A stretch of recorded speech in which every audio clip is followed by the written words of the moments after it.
ये impulse control, यानी कोई इम्पल्स आए कि ये मैं काम कर लूँ, उसको अगर होल्ड बैक करना है, जैसे इंसान ने तालीम हासिल करनी है, कोई उसने उसका प्रोजेक्ट है, उसको सही टाइम पे डिलीवर करना है, बहुत सारी डिस्ट्रैक्शंस होती हैं ना।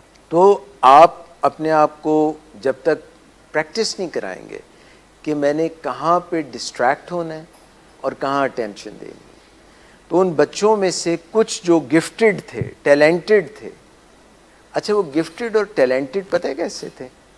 ये जो बाबर आजम है, ये इस वक्त तो खैर उसका बैड पैच आया हुआ है, ये बेस्ट बैट्समैन इसलिए नहीं है कि ये सिर्फ गिफ्टेड और टैलेंटेड था। मैं एक छोटा सा इंटरव्यू सुन रहा था तेंदुलकर का। तेंदुलकर कहता है कि मैं जब एक मैच खेलने गया तो मेरे सामने एक फास्ट बॉलर फास्ट बॉलिंग करा रहा था, तो कोई बॉल वो 90 प्लस स्पीड से, शायद शोएब अख्तर हो, आई डोंट नो, तो कोई बॉल जूम करके इधर से निकल जाए, कोई इधर से निकल जाए। तो मैं ये सोच रहा था कि यार तुम तेंदुलकर ज़रूर हो, और उस वक्त वो उसकी उम्र कम ही थी, 16-18 साल का था, तो ये तुम्हारे बस का काम नहीं है। लीग में तुमने खेला, फर्स्ट क्लास क्रिकेट खेली, मगर ये जो बॉलिंग इस वक्त हो रही है ये तुम हैंडल नहीं कर सकते। और वो जल्दी आउट हो गया और जाके ड्रेसिंग रूम में बहुत रोया कि भाई ये मेरे बस का काम नहीं है। उसकी हाइट भी कम है, तो उसने कहा ये मैं नहीं कर सकता। मगर उसने नेक्स्ट मैच के लिए एक स्ट्रेटजी बनाई। हर चीज़ के लिए कोई स्ट्रेटजी होनी चाहिए, कोई लाहे अमल होना चाहिए, कोई तरीका कार होना चाहिए, कोई उसको सोचे कि इसको मैंने कैसे करना है, एग्जीक्यूट कैसे करना है। तो उसने कहा यार अब मैंने जब जाना है ना, तो मैंने स्कोर बोर्ड की तरफ नहीं देखना, मैंने सिर्फ ये देखना है कि मैं वहाँ पे आधा घंटा 45 मिनट खड़ा रहूँ आउट हुए बगैर। सिर्फ मेरी ये स्ट्रेटजी है। जब वो पिच के ऊपर आधा घंटा 45 मिनट तेंदुलकर खड़ा रहा, तो उसको बॉल सही नज़र आने लगी, उसका फुटवर्क और टाइमिंग ठीक होने लगे, और फिर उसने वही जो उसको लग रहा था कि मैं खेल ही नहीं सकता, और उसने स्कोर किया। और उसके बाद आपको पता ही है तेंदुलकर कितना बड़ा बैट्समैन है। तो ये बाबर आजम हो, तेंदुलकर हो, ये शुरू में आपको लगता है कि मैं तो ज़्यादा देर अटेंशन नहीं दे सकता, मगर वो जो बच्चे थे उन्होंने, जिन्होंने ये सोचा कि मैं जल्दी से कुछ खा लूँ, उनको तो दूसरा मार्शमैलो नहीं मिला। उन्होंने अपनी इड होता है जिस तरफ बंदा जल्दी से तस्कीन करना चाहे, कोई भी ख्याल आ गया जल्दी से पूरा हो जाए। ये जो छोटे बच्चे होते हैं ना, इन्फेंट्स, उनकी इड होती है। अगर पूरा बंदा बड़ा हो जाए, 25 साल का, 20 साल का, 35 साल का, 50 साल का, और वो छोटे नन्हे मुन्ने बच्चे जिनकी इड होती है, जो फ़ौरन बात पूरी करवाना चाहते हैं, अभी भी उसी तरीके से अगर ज़िंदगी में ऑपरेट करे तो ये ठीक है। वो बज़ाहिर फिज़िकली तो ग्रो अप कर गया है, मेंटली तो नहीं ग्रो अप किया ना, तो वो तो गलत तरीका है। तो जो बच्चे जो थे जिनके घर में उनको सिखाया गया था कि आपने चीज़ों को डिले कैसे करना है, दिल कर रहा है मगर आपने अपने आप को अगर उसके करीब कर लिया तो ज़्यादा खुशबू सूंघने लग गए, उसको हाथ से छूने लग गए, तो अपने आप को बचाना मुश्किल है। या अगर हम दूर हो जाएंगे तो आसानी होगी उससे बचने की, दूर हो जाएंगे। तो पहला काम उन्होंने ये किया कि जो चीज़ उनको अपनी तरफ माइल कर रही थी, जो अपनी तरफ मार्शमैलो, तो उससे वो थोड़े दूर हो गए।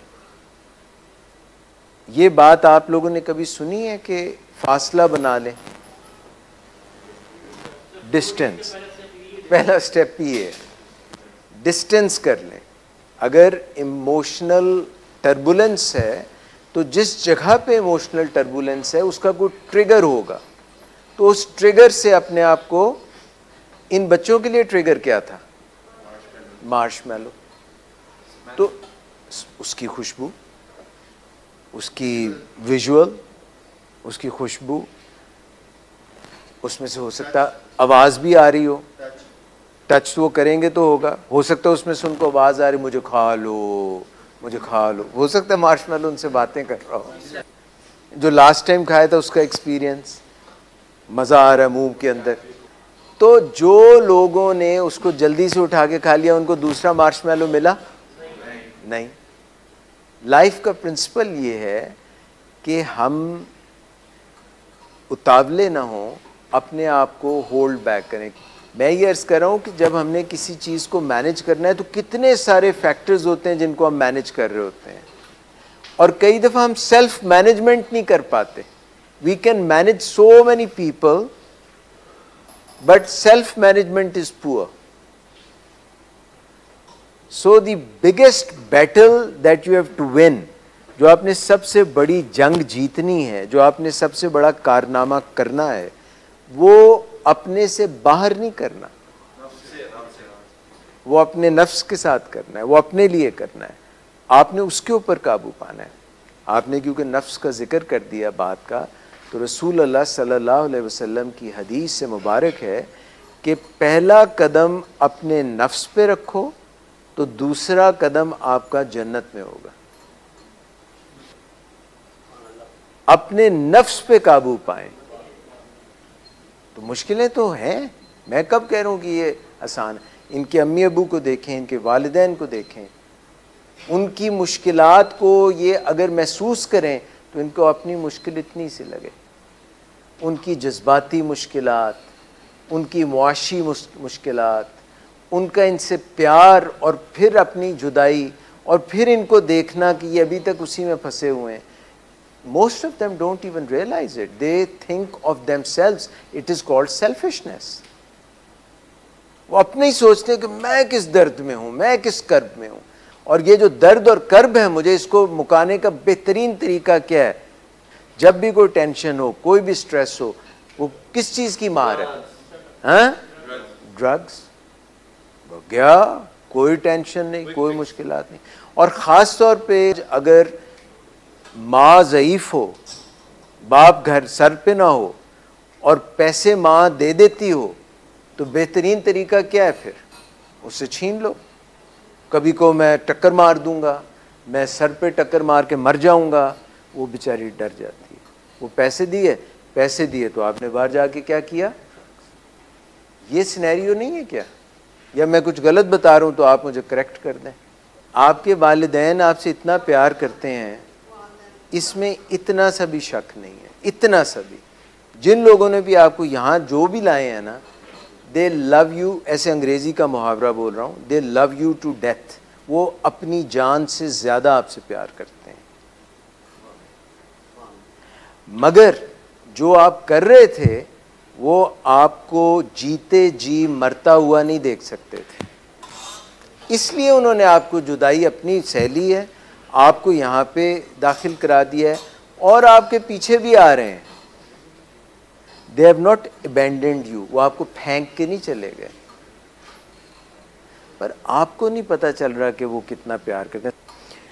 तो ये जो इमोशनल मैनेजमेंट है, वैसे इमोशनल मैनेजमेंट का एक बड़ा ही फार्मूला है, खूबसूरत सा और आसान सा, उसको बोलते हैं हाल्ट। तो अपने आप को हंगर से बचाएंगे तो आपका इमोशनल कंट्रोल कैसा हो जाएगा? बेहतर हो जाएगा। अगर आपकी किसी से मुंह मारी हो गई है, अगर आपको किसी ने कोई ऐसी बात कह दी जो आपको पसंद नहीं आई, आपकी मर्जी के खिलाफ कोई बात हो गई है, तो आपका मूड कैसा हो जाएगा? एंग्री। एंग्री मूड में इंसान के अल्टर्ड स्टेट ऑफ माइंड हो जाती है। उसका जो दिमाग है, उसकी जो स्टेट होती है वो बदल जाती है। अल्टर मीन्स बदल जाती है। ये जो ड्रग्स होती हैं इनको क्या कहते हैं? Mind altering substances. मूड का मतलब कि स्पेसिफिकली मूड अल्टर हो गया, और माइंड का मतलब कि काफ़ी सारी फैकल्टीज़, मूड के अलावा इंटेलेक्चुअल फैकल्टीज़, मोटर फैकल्टीज़, काफ़ी सारी, ये 6-7 फैकल्टीज़ हैं जिनको ख़राब कर देता है ये जो ड्रग्स होती हैं। या स्टिमुलेंट है ऊपर ले जाएंगी, जिस तरह की ड्रग होगी वो इफ़ेक्ट कर देगी। तो मूड आल्टरिंग कह लें या माइंड आल्टरिंग कह लें, माइंड पे असर करती हैं ये। तो गुस्सा जो है वो माइंड को आल्टर करता है, मूड को आल्टर करता है।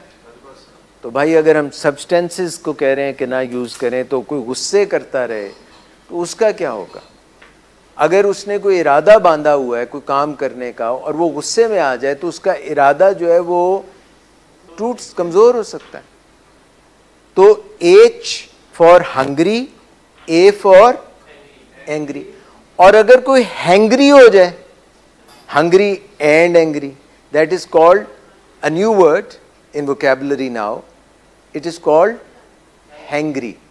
हैंग्री मीन्स कि हंगर भी है और एंगर भी है। अब मूड का क्या होगा? मूड के तो चीथड़े उड़ जाएंगे। कौन कंट्रोल करेगा? कौन बचाएगा पाकिस्तान? तलबा, मजदूर और किसान। तो ये तो बिल्कुल मैनेजमेंट नामुमकिन हो जाएगी। सो हंगर से बचें। आर्गूमेंट हो जाए तो वहाँ से गुस्से से जल्द अज जल्द निकलें। आपने कभी देखा कुछ लोगों को जब कोई जज्बाती मुश्किल पेश आती है तो वो उसको एड्रेस करते हैं और जो अपना असल काम है वो फिर करने लग जाते हैं। और कुछ लोग जो हैं उनको जब कोई जज्बाती मुश्किल पेश आती है तो वो उसको हैंडल नहीं कर सकते। वो जिस मकसद के लिए आए होते हैं उस मकसद को छोड़ के चले जाते हैं। कोई चीज़ ऐसी देखी है आपने कि वो कोई शख्स किसी मकसद के लिए आया हो, मतलब लेक्चर अटेंड करने आया हो, और कोई ऐसी बात हो गई हो जो उसको मज़ेदार ना लगी हो, अच्छी ना हो, उसके मूड पे ख़राब हुई हो, और वो फिर उसने ये डिसाइड करे कि मैंने लेक्चर ही नहीं अटेंड करना। तो ये प्रॉब्लम कहाँ पे थी? मूड में, इमोशंस में। इमोशंस ख़राब हो गए। और ये भी हो सकता है कि इमोशंस किसी के बिगड़े मगर वो अपना असल काम ना छोड़े, वो उसी पर रहे। ये सारी चीज़ें रोज़मर्रा हमें इस तरह की इस्तेमाल करनी पड़ती हैं और ये हमारे लिए एक इस्लाह का पहलू होता है। मुसलमानों पर रोज़े फ़र्ज़ किए गए और पकौड़े भी फ़र्ज़ किए गए, मगर जब इफ्तार के वक्त पकौड़ों में देर हो जाए या पकौड़े ना हो तो उनका मूड कैसा हो जाता है? इफ्तार का मज़ा ही नहीं आता।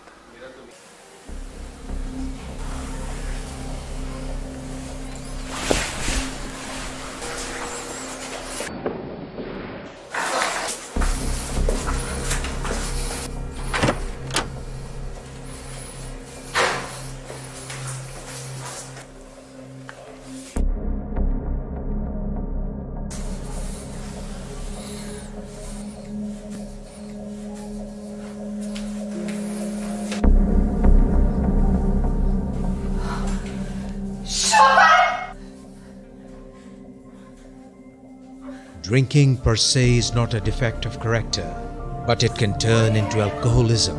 It is treatable at any stage. Get help because he won't. Get help from willing ways. Get help from anywhere, but do get help now. You have waited too long for a miracle. Here it is. Get help. Get help. Get help. So hungry, angry, lonely. Loneliness से क्या होता है? मैं उस दिन भी जिक्र कर रहा था, अमेरिका में जो सर्जन जनरल की तकर्री हुई, सर्जन जनरल होता है जो वहाँ की हेल्थ का ख्याल रखता है, अमेरिका की हेल्थ का ख्याल सर्जन जनरल उस पोस्ट को कहते हैं। आपने सिगरेट की डब्बी पे भी लिखा होता है smoking is injurious for health, surgeon general ऐसा लिखा होता है। तो उसने जब रिसर्च की तो उसने ये देखा कि अमेरिका में जो इस वक्त सबसे बड़ी एपिडेमिक है वो ड्रग्स भी, उनमें से 3 जो बड़ी एपिडेमिक्स हैं उनमें ड्रग्स भी एक है, और ड्रग्स के पीछे मेंटल हेल्थ इश्यूज हैं। मेंटल हेल्थ ख़राब है। और मेंटल हेल्थ में लोनलीनेस बहुत मसला है वहाँ अमेरिका में। और लोनलीनेस ये नहीं होती कि कोई बंदा, कई दफ़ा यू आर लोनली हालांकि आप एक महफिल में, क्राउड में, अपनों में बैठे हुए हैं, you are still lonely, your mind is lonely. So whenever your mind is lonely you are prone to bad emotional management and you will be in depression। वो कल का आपने देखा था जो डॉक्टर ग्राफ दिखा रहे थे जिसमें डिस्थाइमिया था दूसरे नंबर पे और उससे पीछे मेजर डिप्रेशन था। तो ये लोनलीनेस हमें डिस्थाइमिया और डिप्रेशन की तरफ ले जाती है। So the third cause is loneliness, hungry, angry, hangry, lonely, and the fourth is T for tired। अगर आप मोटरवे पर ड्राइव कर रहे हो तो वहाँ पे कहीं लिखा आता है कि if you're tired take a rest, break, nap on the steering, no don't, not while driving। So pull your car over to hard shoulder and then take rest। मगर रेस्ट एरिया तो और मकसद के लिए ही होते हैं भारत। मगर प्रॉब्लम ये है कि आजकल का कल्चर क्या है, लो जी जाना है, 2 स्टिंग्स पकड़ो, 1 रेड बुल पकड़ो, 3 टूथपिक्स पकड़ो, 2 टूथपिक्स पकड़ो, या वो माचिस की तीलियां यूं खोलो, 1 इधर लगा लो, 1 इधर लगा लो।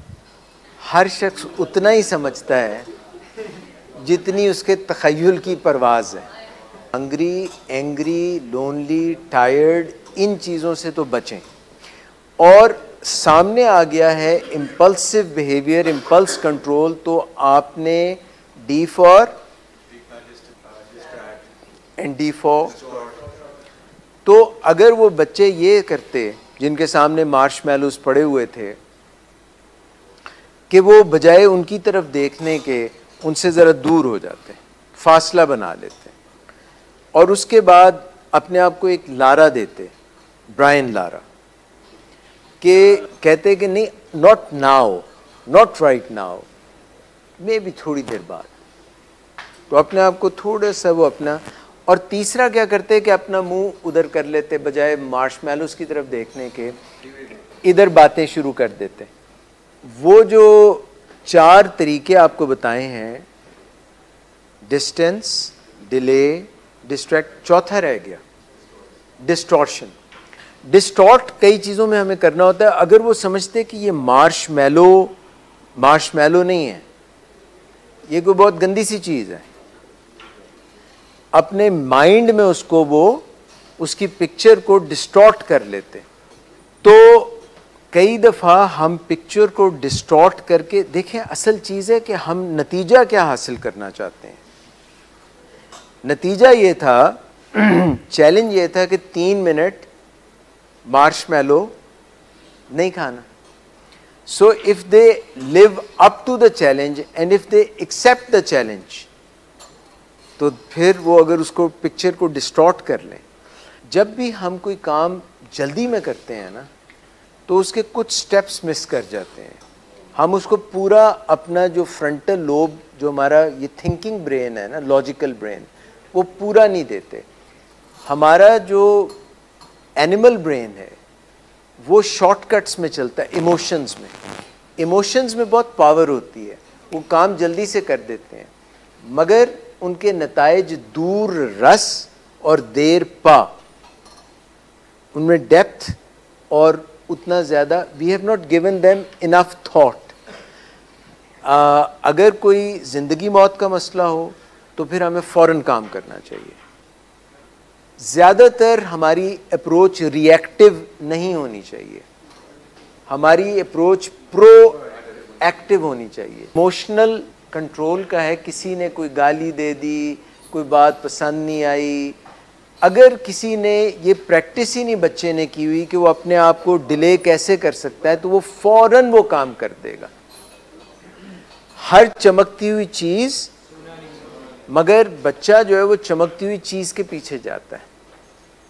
तो ये सारा जो ये बात हो रही है, एग्जीक्यूटिव स्किल्स की बात हो रही है, जितने भी एग्जीक्यूटिव्स हैं, टॉप एग्जीक्यूटिव्स हैं, they know how to delay their gratification. Gratification कहते हैं जिस चीज़ पे बहुत दिल कर रहा है कि ये मैं इम्पल्स को ग्रेटिफाई कर लूँ, मैं ये चीज़ पूरी कर लूँ, अपनी मर्ज़ी पूरी कर लूँ, ये मज़ा, ये प्लेजर जल्दी से हासिल कर लूँ।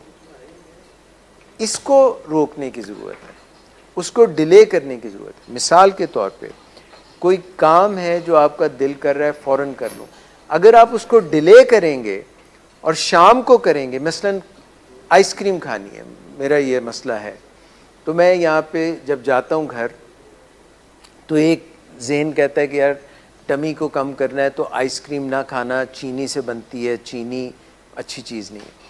दूसरा ये कहता है कि भाई सारा दिन तुमने काम किया है तो एक कोन जो है वो ज़हन में रहती है, जब मैं वो कोन खाता हूँ तो मेरी डोपामीन पहले काफ़ी बड़ी होती है, वो उसका प्लेजर ही बहुत ज़्यादा इन्हेंस हो जाता है, मगर जब मैं फ़ौरन करता हूँ तो उतना मज़ा नहीं आता। ये मैंने एक और एंगल से आपको बात समझाई। कुछ चीज़ें जैसे सांस लेना है उसको मैं डिले कर नहीं सकता, तो कुछ चीज़ों पे कोई चीज़ अप्लाई होती है, मगर यहाँ क्योंकि हम जिस चीज़ के सिनेरियो में बात करें वो मूड मैनेजमेंट और ड्रग्स के में करें, ड्रग्स हम फ़ौरन कर लेंगे ना तो क्रेविंग ख़त्म नहीं होगी, एडिक्शन अगर हो चुकी है तो वो और बढ़ जाएगी। एक रोलर कोस्टर राइड एवलांच शुरू हो जाएगी, वो छोटा सा जैसे होता है ना उसका बर्फ का गोला, वो बड़ा होते होते स्नोबॉल इफेक्ट हो जाता है।